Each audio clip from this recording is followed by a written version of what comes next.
right, well, kia ora koutou, ko Stephen toko ingoa na o tatahi ao. Hey, it's a great pleasure to welcome you all to this call. We have these every 2 months. Some of you are new to the call, so just really briefly, they started during the initial lockdown, like more than a year and a half ago. And at the beginning, I was holding them every week. But then as time has gone on, what they're becoming is more of a way to touch base, to connect. And I'm finding every 2 months is quite a good time period.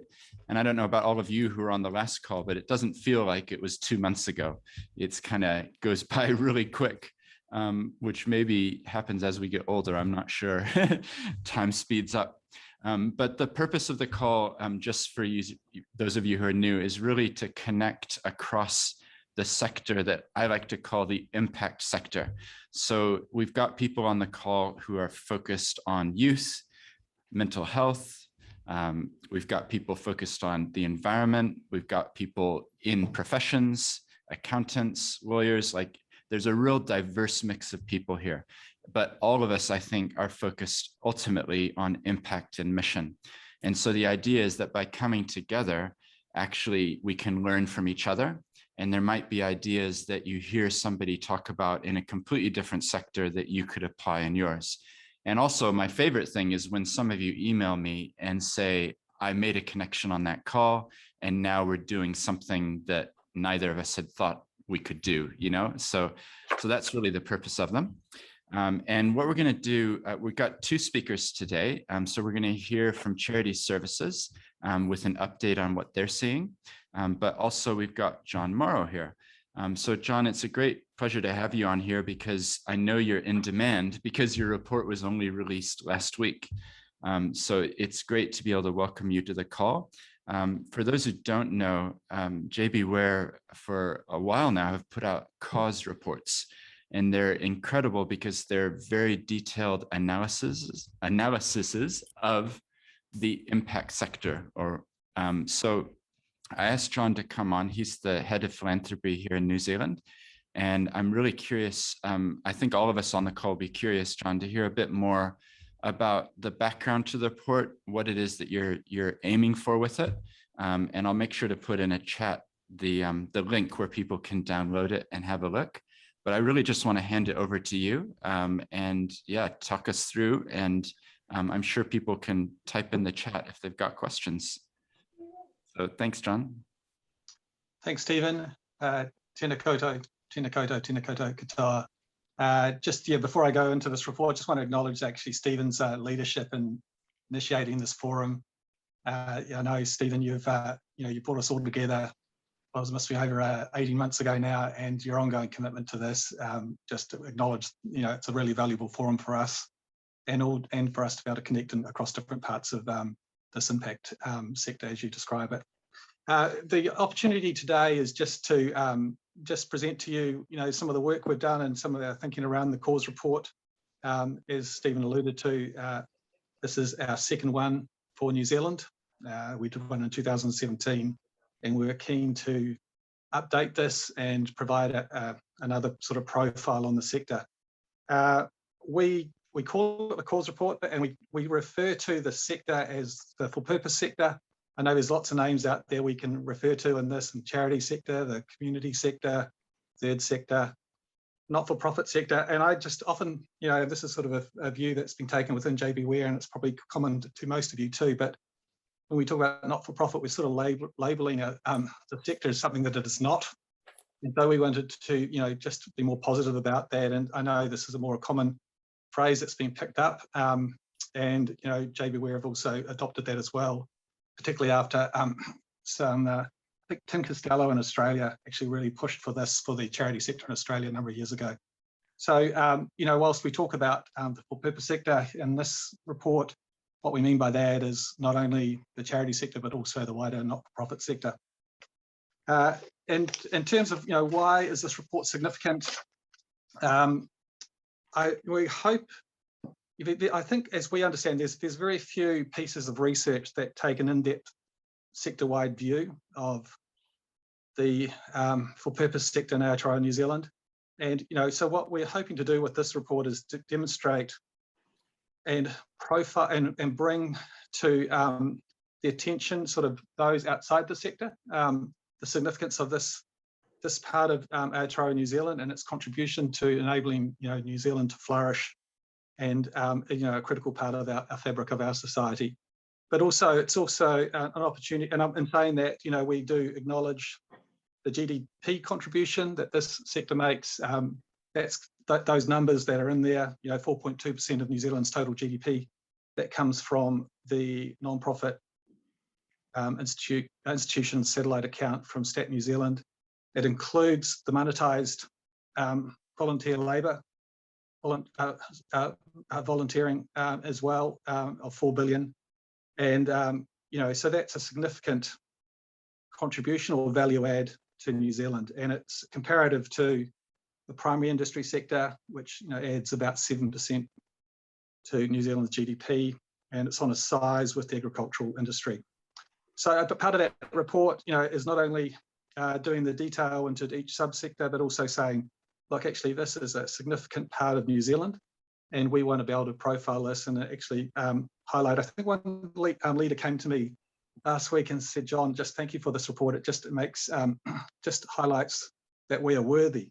And I was struck by that. I just thought, the sector does such important work, and I hope, it helps not only identify some of the challenges it's currently facing, but also, our primary intention is to actually ensure that it gives a positive view of its contribution to the country. So what's inside the report? Before I do that, I just want to acknowledge some people. This is a team effort, and a number of people within the sector have supported it. And, we couldn't have done this without the work of the Charities Services. And I just want to acknowledge Andrew Phillips and his team in being able to provide us with the data set and then all the questions and the work we've done. It's about 700 hours of work to put this report together. And there's a lot of toing and froing between Charities Services and ourselves to make sure we're confident with the numbers and we're confident with the profiles that we do. So thank you, Andrew, and for your team to be open to sort of work with us on this. And then I just call out those in the sector who helped review it and wrote the forwards for it as well. Rachel Stewart-Allen, who's the General Manager at PUE, who you'll know. Nikki Hurst is the Executive Officer at New Zealand Council for Christian Social Services. Claire Ackmead, the Chief Executive for Social Services Providers, Aotearoa. Kath Wallace, who's the co-chair in the Environment Conservation Organisations for Aotearoa. Helen Lee, the Chief Executive for Whaniora in the South Island. And sorry, Helen, I can't pronounce your the Māori name correctly here, but I hope you bear with me on that. And then Michelle Kitney, the Chief Executive for Volunteer New Zealand. And then last of all, Jenny Gill, who many of you will know, who's one of our senior philanthropists and has a long history with these reports. And she, I think, initially was the first person to initiate one of the reports back in 2005 when she was involved with Philanthropy New Zealand and also the CEO of Foundation North. So thank you, Jenny, for being able to write the forward too, and also be able to embed it within the wider historical context. And then just Samantha, the team involved with us, John McLeod from my colleague from Melbourne was writing it with me. And then we had Anne Rodder and Samantha Malloy supporting us on it. So the report, inside the report, you've got an in-depth analysis of 19 cause areas, and that's taken up based on the categorization, the taxonomy that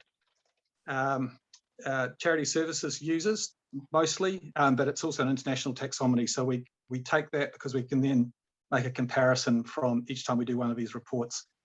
These, you'll notice that some charities that you would think would be in certain cause areas are not. And the issue with that is that charities, when they file the annual report with annual return with the Charity Services, designate a primary purpose, and that is the purpose from which they are allocated into one of these cause areas. So, some of these, perhaps like I know, for example, Red Cross is designated as other. So, that one you'd expect to see in international activities perhaps, or community development. And there's others like that. And so we haven't sought to change the categorization. We're just taking the data as it was filed with the Charities Services and then presenting it in this way. We make some comparisons with the 2017 report, and we also recognise that this report, I'll just be able to speak to the data sources for this. There's 4 primary data sources, and the complexity for this report was more perhaps enhanced by the COVID the COVID impacts we've had over the last 18 months. And that's been through not only in terms of being able to get returns. The Charity Services gave charities an extension to the time to file. And so that took us a while to get the data set, but then also the impact, has been significant on, many parts of the sector over the last 18 months, and to be able to capture that is still a work in progress. So, but we wanted to be able to do that within this report. And so how we've done that is we've done a couple of things. First of all, the primary data comes from the annual returns that were filed with Charity Services as at the 31st of March 2020. And as normally they need to be filed, as at the year end 31st of March 2020. And normally, you're allowed 6 months to file those. We didn't draw that data set down until December of last year. So it allowed another, extra months to be able to capture a more complete data set. And then we also used the non-profit institution satellite account data. And then the Time to Shine report work that came out last year and then was kindly made open, was open sourced, was really helpful for us to be able to actually look at that more deeply. And then we're conscious, that then still provided mostly a pre-COVID snapshot. So then in March of this year, we went back into the Charity Services data set and took out the return, looked at all the returns that had been made for the financial year end 30th of September 2020 to get a first 6 month snapshot of what the COVID impacts were on the sector. So that's sort of the background to it. In terms of the key insights, I'll just cover off some of the top lines on this. You'll note in the 2017 report, a key sort of line to that report was the number of charities per capita. And, we had the highest number of charities per capita than any country, or peer country.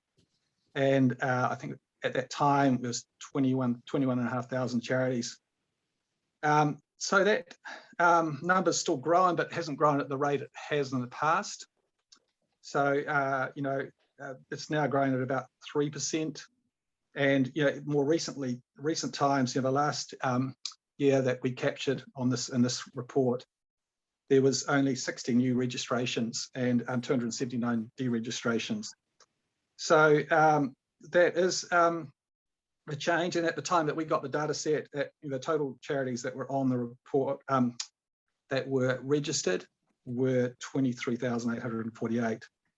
I don't know. I think Andrew can speak to maybe more sort of the reasons behind that, and where if it's more that people are actually more conscious that there are other charities serving certain communities and are more working to sort of collaborate and align together before they register. But also perhaps it's also the way that Charity Services are also looking at applications as well. In terms of the financial insights, we looked at these in two ways. We looked at it at the non-profit level, so that's 115,000 odd non-profit charities, institutions, and then we also looked at it at the subset of that is the charities data. And a couple of sort of highlights on that at the non-profit level, sector income continues to grow across all revenue sources, but the notable one is that earned income is really important to significant cause areas and subsectors. 6 of the 19 earn half of their income, and only 4 less than 25% of their income.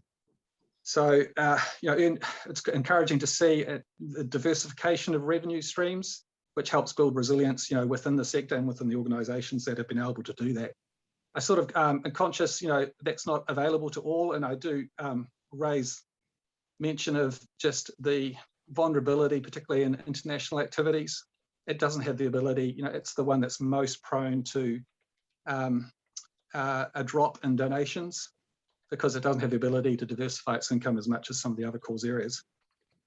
We do note, and it's more actually, I don't think we noted in the report, but we do quite a lot of work around giving and what is the sort of size of giving each year and projections on that. Earlier this year, we projected there would be a 12% drop in giving this year on the total 3.8 billion that we had profiled in our support report from last year. And then we came into halfway through this year and we thought that was pessimistic. But from just going into this lockdown period and then anecdotally talking to different people in the sector, recognising the constraints the gaming trusts also have, we think that number is probably about right for this year. So drop, donations normally grow at about 4.5% a year. That's what the trend has been over the last 10 years, and yet so this year we're going to have not that growth, and you're going to have probably a 12% drop, which that's significant for a number of charities, and it will require them to review their overheads.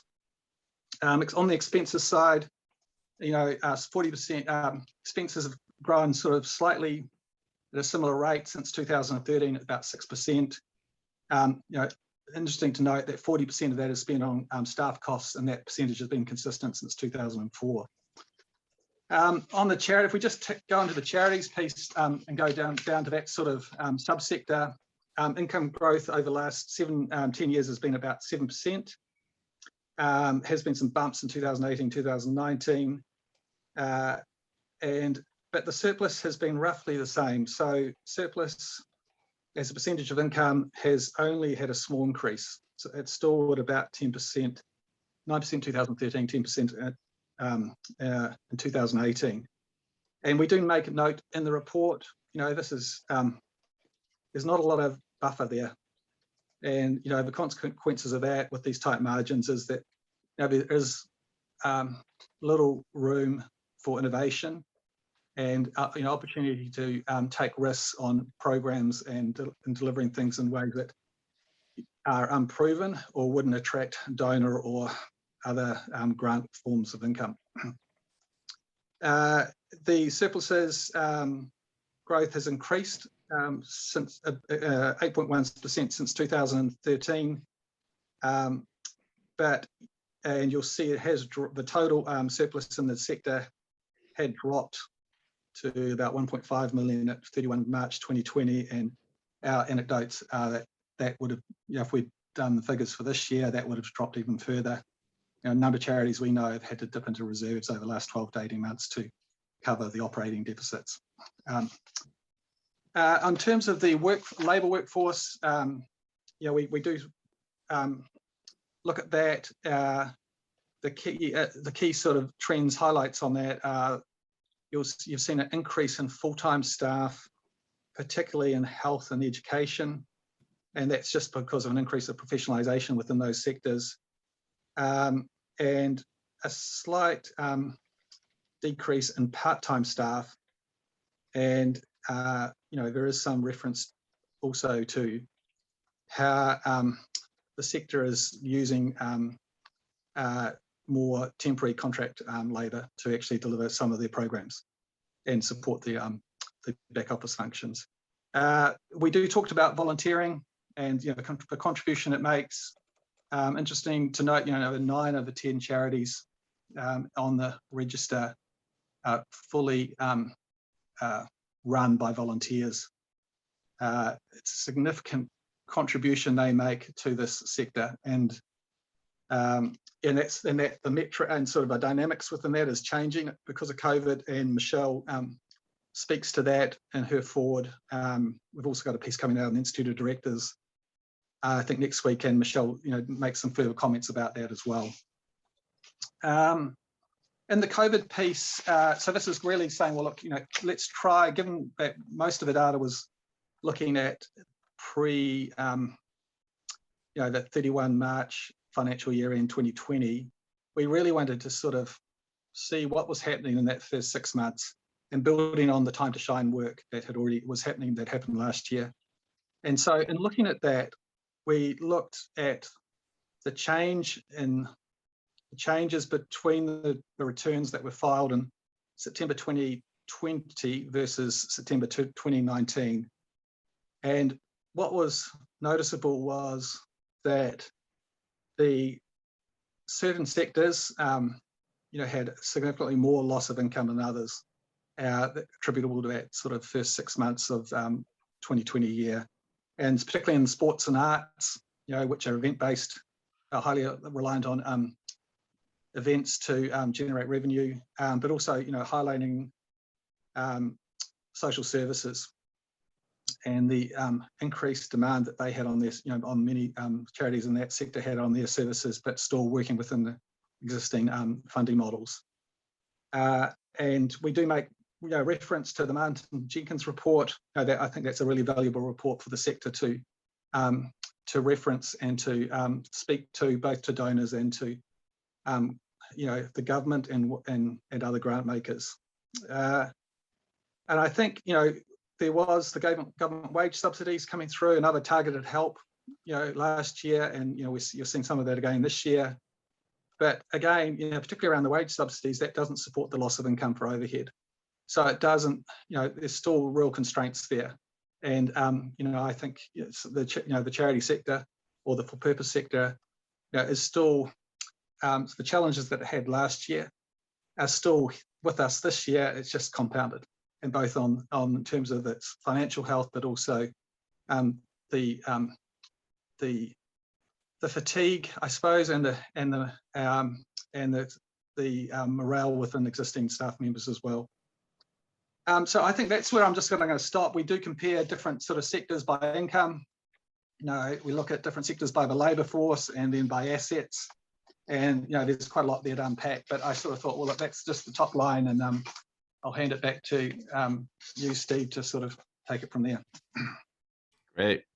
Well, thank you so much. We really appreciate it. And we're conscious that the report only just came out. So hopefully this is good practice for you, because I'm sure there's going to be a lot of people who want to find out more about it. I'm also conscious that Anne Rudd is on the call, and she, I think, contributed as well. If it's okay, well, first of all, if anybody has a question, put it in the chat. But Anne, I just wondered, from your perspective, do you mind giving a little thought or two on anything that you observed or that stood out to you? Hi, everyone. Hi, John. Nice to be in this forum again. I just have to say, I personally and professionally want to thank JB Ware. This is a huge investment of resources, and I'm acutely aware that those of us in the sector that are trying to have attention from funders or government or media, etc., we're repeating our things all the time. And so an organization of JB Ware's reputation and the fact that they're not in this sector really advocating for us is such an incredibly useful tool. So thank you, John, and thank you, JB Ware, for putting your money where your mouth is, basically, and making it happen for us. My own personal outtakes, I know, having run arts organizations, the amount of profit or the amount of income that is self-derived, but it was really gratifying to see that published and to see that the bulk of organizations are really doing it themselves. So I completely support John and JB Ware's philosophy that not-for-profit really doesn't do the sector justice. So I think I'll leave it with that. Lots of really good, juicy, nerdy information in there. We know that people will grab the report, dive into their own sector first, but there's a very strong positioning piece earlier on about the impact that the sector has had on COVID. Very early days, and I'm sure the next one will be able to look back and assess. The next cause report will be able to look back and assess the impact that COVID has had on New Zealand and on the sector. So enjoy the ride. You'll need a magnifying glass, and it's a good read. Thank you. Great. Thanks, Anne, for your work on this too. We appreciate it. Well, just following on from that point that's been made, John, can you describe, like, what's your hope for the report? How has it been received so far? Is it something that is going to get into the hands of people that we hope it will, within government and other decision makers who, maybe it will help to highlight this sector? Any first reactions that you've had, or? Yeah, so the idea is to use it as a way to help profile the sector, and particularly around the numbers. Often the sector, it's very good on the qualitative side often, but in terms of actually quantifying the sector and the size of the sector and breaking it up into those sub-cause areas, I think that's one thing I think we hope this report does. I think it's been very positively received so far by a number of different leaders within the sector that I've had feedback on this week, and also from the media interest. Government has also indicated interest that they want to be widely briefed on it, and so John McLeod from Melbourne and myself will be doing some government briefings on this as well. That's great, thank you. Craig's put a comment in here just saying that it's really helpful to see the funds flow and the movements over time. Any thoughts on how to grapple with assessing impact from the sector in the future? Yeah, I think we can do more with this work. And I think we will be able to, as we do, as we go into the next report, I think we'll actually go, we've taken ideas from this one around how we can sort of profile and do deeper analysis on different parts, and how we profile the sector. I'm always conscious the numbers never tell you the full story though. And so you've got to be really careful, and I don't want to go to this place where we just are assessing the health of organisations, by way of sort of inputs. That's, I'm just really concerned about that. So, I will take direction from the sector and from, those who are leaders just around how we profile it, because the ultimate aim is to actually profile this positively and in a way that actually is going to recognise its significant contribution to Aotearoa New Zealand, and how do we build resilience in the sector long term. That's good. Well, just picking up on that, one of the comments in the chat was, are you seeing any examples of collaboration and partnerships between organizations? I'm not sure if that would have come up through the data, or go ahead. Yeah, so I definitely am. And what's encouraging is, there's always been this talk about mergers. And I've always felt that it's one step too hard, it's one step too fast and too far for a lot of organizations. But what I am seeing is collaborations, particularly around at the operational level, and through shared spaces, shared back offices. And I think that's really positive. And that helps build relationships. It helps build levels of trust. It it enables sort of a lower risk way of engaging with other charities. And then, if that really works well, then you can look at a formal merger. But I'm seeing quite a bit of that from the last 18 months. And I think it's a really encouraging sign. Yeah, that's good. I've actually seen that a couple of times, including here in Christchurch, where I'm based, where there's been kind of like a hubs set up. And so there will be like a World Vision sort of organization, and then, like a workplace support or mental health organization, and then a youth organization. And they're all different, but I think that synergy and the chance to collaborate comes from being in the same place. So might be something that we see more of in the future. Maybe I'll just ask one more question. We're fortunate, I see Andrew Phillips has jumped on, so that's good. We'll be able to hear from him in a second. But are there any charity sectors that you think might be missing from the government's categorizations? So that's from Helen. She's put charity sectors in quote marks. So yeah, so I mean, interested. I think the sector will be able to tell us that more closely, and where. Yeah, so this is ones that are probably non-profit organisations, but they're not on the register. Well, you've got this hybrid, these for-purpose companies, right? That may not have be fully owned by a charity, so the nexus isn't there, but they do have a predominant charitable purpose. So I think that's one area that, we could, and I think there is some work around this, around how do we recognize these for purpose entities that are not charities, but are not businesses, that sort of middle ground.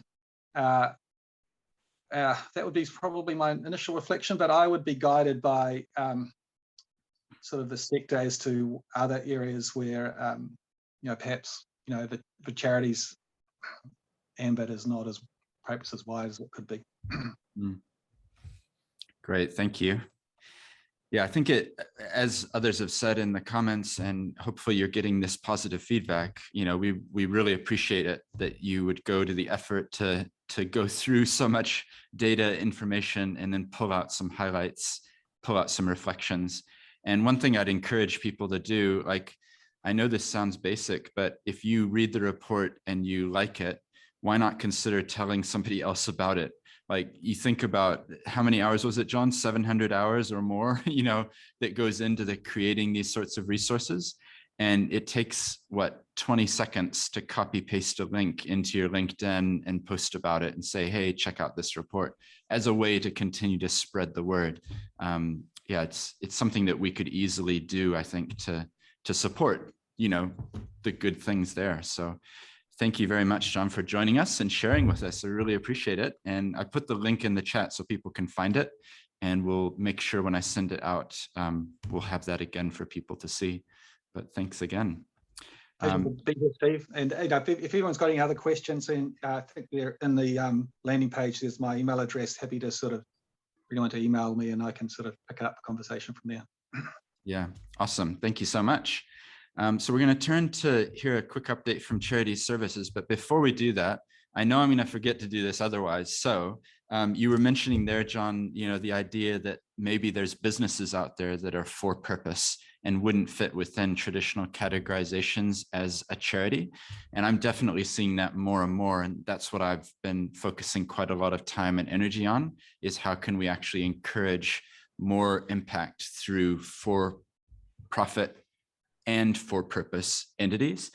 So I put it in the email, but just so I've said it, I've got this little book of essays called Laying Foundations for Reimagining Business. And there's basically 9 little articles that I've written for various things.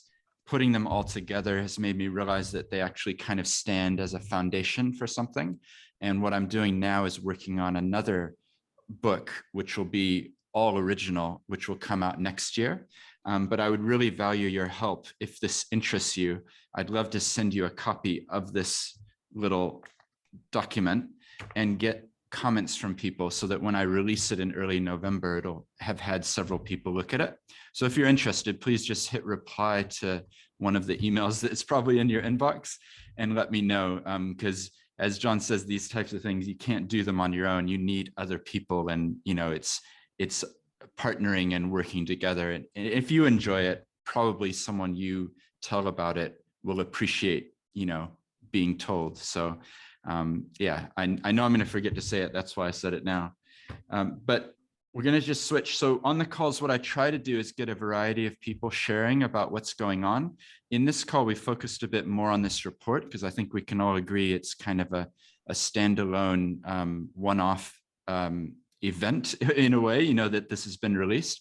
But I do like to hear from Charities Services, just to hear a different perspective on some of the things that they're involved in and doing. So we're really fortunate. I saw Andrew jumped on.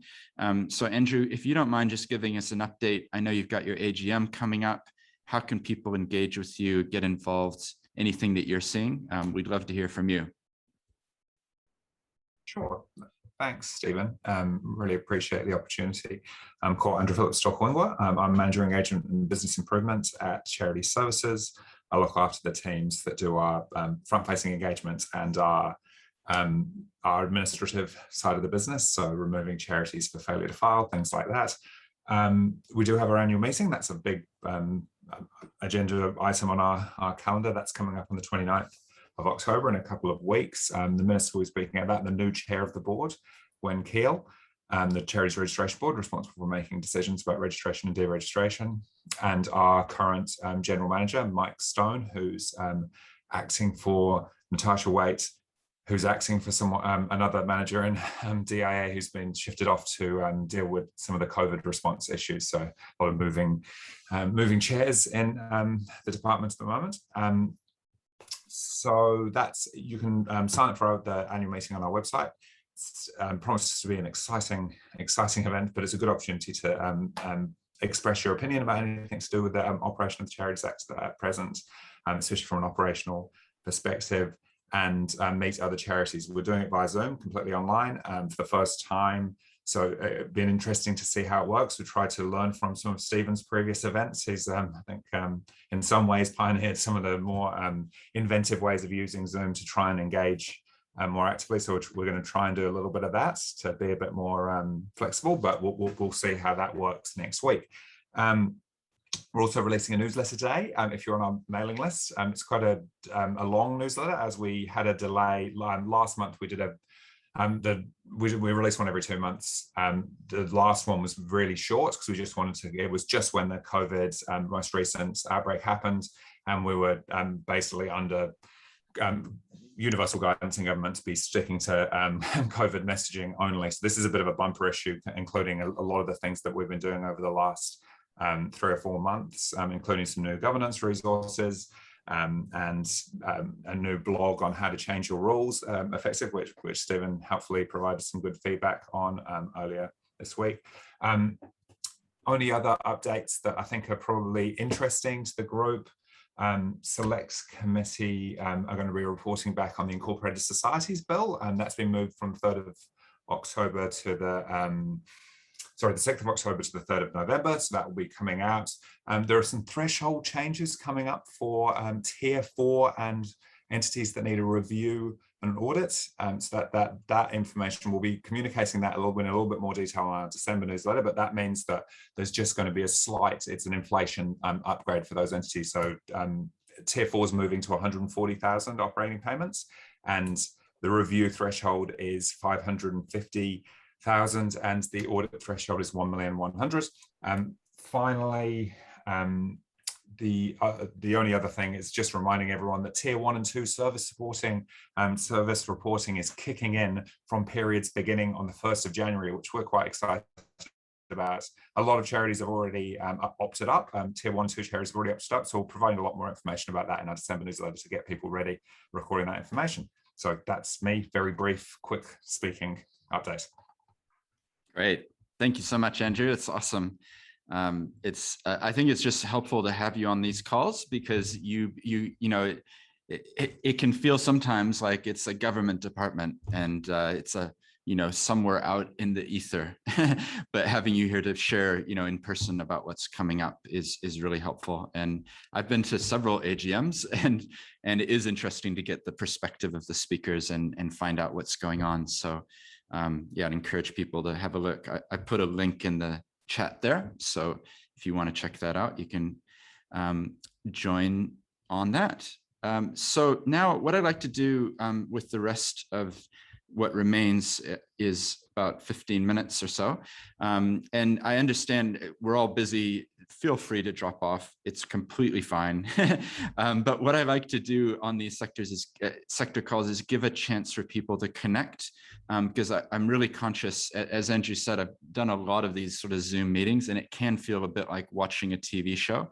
So just having a chance to go into breakout rooms, actually connect with another human being, be able to maybe learn something from what they're experiencing.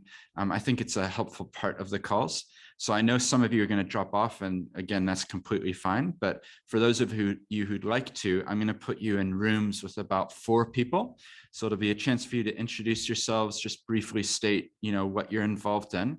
And then maybe the challenge would be to share something that you're seeing at this moment, in terms of the COVID and where we're at and that type of thing.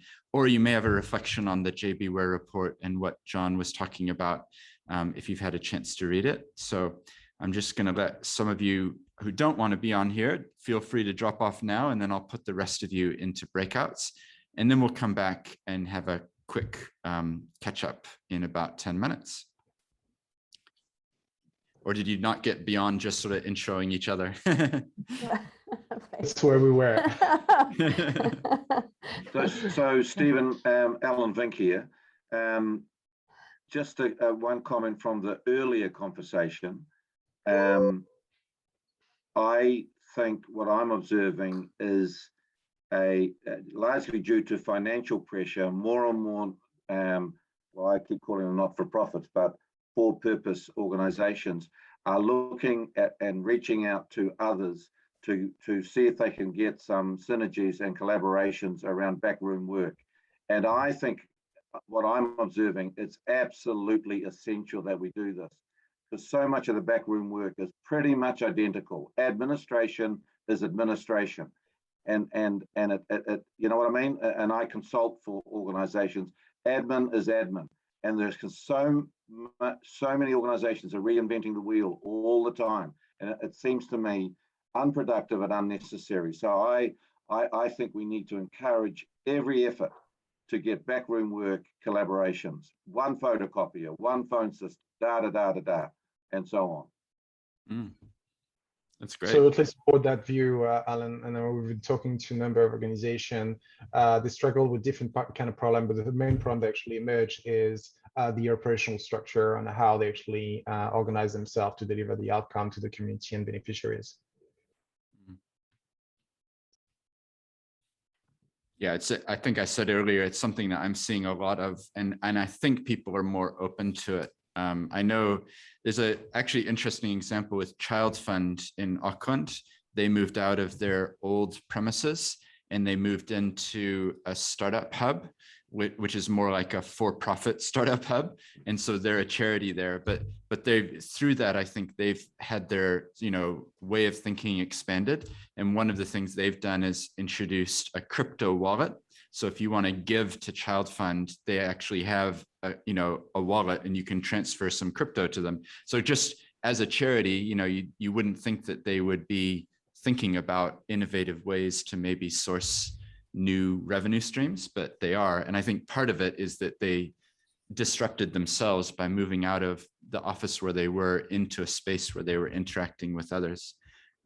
Yeah. Keep in mind, a study out of Massey University some years ago identified that about 33% of a charitable organization, those that rent or own, 33% goes on building overheads.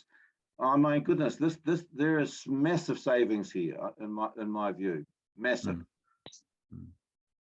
Yeah. If I just may add my 2 cents worth, I'm on the East Coast, Tairāwhiti.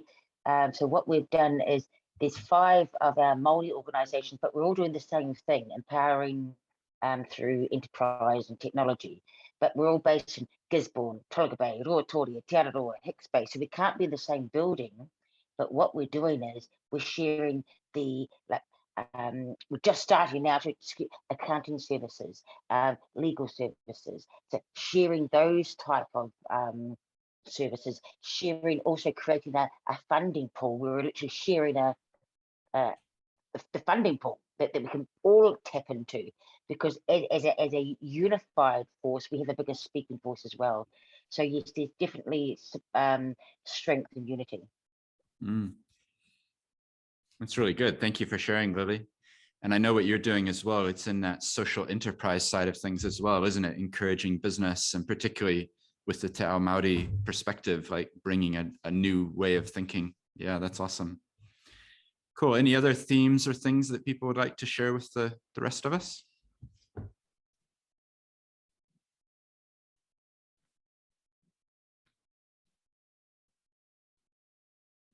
I'd like to say a big thanks to John and the wide team, the JBWare +++.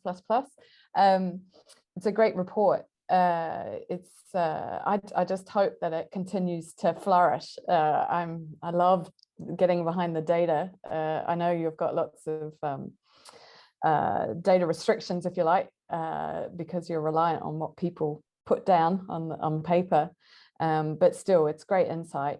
And I'm wondering if there's a way, John, that you can share some of the data that in your head from doing the analysis and the others that might not necessarily come through in the report, I asked a question earlier about the giving for aid versus prevention. I'm guessing that you might have a bit of a sense of that because I know internationally there's been a huge increase in the reactive giving, if you like. So food banks, real responsive support services and so forth. So I wonder if actually your 12% decrease may be actually more in real terms, so that actually there's an increase in certain type of giving. So I wonder if it's more like 15% overall. And actually there's new, if you like, new funds being given to. So yeah, just a thought if there are ways for you to share some of that insight that you have just gathered as a collective team that might not be, let's say, so able to be shared in a report, formal report. Yeah, happy to go offline with you on this one, Rosie. Hey, thanks for your support for it. Yeah, there's a limitation as to how much we can cut and dice it. And it is dependent on the fields of the annual return. So whether or not you can split between the aid piece and the prevention piece, I'd have to look at the just how what the fields are on the return and whether or not you can do that. I know we can break it up by region. We can go into sub-cause areas. So that piece is, you can do it that way. In terms of your other comment on, the decline in giving and where that's coming from. So we've, on the support report, we had different, you look at last 2020 report, you'll see that there's about 12 categories of giving within that. And so when we go out and do our analysis, we actually look at each of those categories. And we go and talk to people, we review the macro research, and then we actually get an assessment on each of those subsectors, and then we boil that up to get the number. So so that's how we do it, rather than sort of looking at sort of the reactive versus the preventative buckets. But open to have a wider discussion with you around how we could explore that. Cool. I'll put you two in connection. Rose has just recently started a charity. So how long has it been, Rose? About a month and a half? I think you got through. Yeah, operating. Yeah, we're going pretty quick, but yeah. But no, all good. John and I know each other well. Cool. But thank you for the connection. Yeah, no, we're new, but thanks again, Stephen, for helping us set it up. So yeah, no worries. All right, well, we might wrap up. Did I hear somebody else with a comment or a final thing? Just a question to John, and thank you again for this report. I mean, this is something that I wait every year to come for a read. So thank you very much for all the work you've done. Quick question on the data sets, and I know it's really difficult, but I know that, for example, an organization like Zero cover about 16% of the charities in New Zealand. And I was wondering whether that's something that's been explored to potentially reach out to an organization like that to get other type of data in terms of, where the money comes, this operational structure, which maybe actually give you a little bit more granularity over a sample of charities that actually provide information through Zero, or you can access this information through Zero as opposed to the field that actually are available through Charities Services. Yeah, you've just got, you've got some clear privacy issues there. So you've got to anonymize the data, and then, I don't know how you could get that across. There's other opportunities with, other organizations for us to be able to do this that have probably got a deeper data set than Zero.